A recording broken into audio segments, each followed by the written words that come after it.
Second day Gita ప్రెస్కి వెళ్ళాము. అక్కడ art చెత్త వేసేనివి ఫోటోలు తీయకూడదని చెప్పారు. పర్మిషన్ తీసుకుని లాంగ్ నుండి ఒక వీడియో లాగా ఇలా తీశాను. ఎంత కళాత్మకం అంటే ఒక నార్మల్ పెయింట్ దాంట్లో రాముడి వారు, హనుమాను, విల్లు కనపడుతున్నాయి. చెప్పమంటే చూసి చెప్పాము. నిజంగా చాలా ఆశ్చర్యాన్ని కలిగించింది. ఒక ఫోటోలోనే రాముడు, కృష్ణుడు, విష్ణుమూర్తి కనపడ్డారు. వేణుగోపాల స్వామి గుడికి వెళ్ళాము. అక్కడ కోలాటం చేశాము.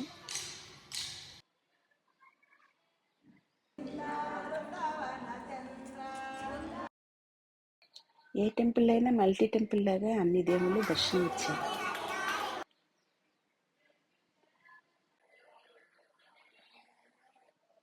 ఈవినింగ్ నౌకా విహార్కి వచ్చాము. ఇది దేవఘాట్ నది.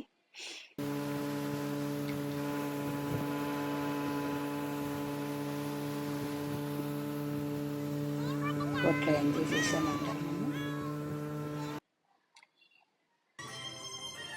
ఒక మంచి ఆర్ట్ పైన చూసి కింద వేస్తున్నారు. దేవఘాట్ నది పైన గోరఖనాథ్ ఒక హిస్టరీని లేజర్ షోగా వేస్తారు ఎవ్రీడే ఈవినింగ్ టైంలో. చాలా ఆనందాన్నిగా ఉంటుంది. చూస్తుంటే మొత్తం స్టోరీ అంతా తెలుస్తూ చాలా అసలు చెప్పడానికి వర్ణించడానికి రావటం లేదు, అంత బాగుంటుంది. Thanks for watching.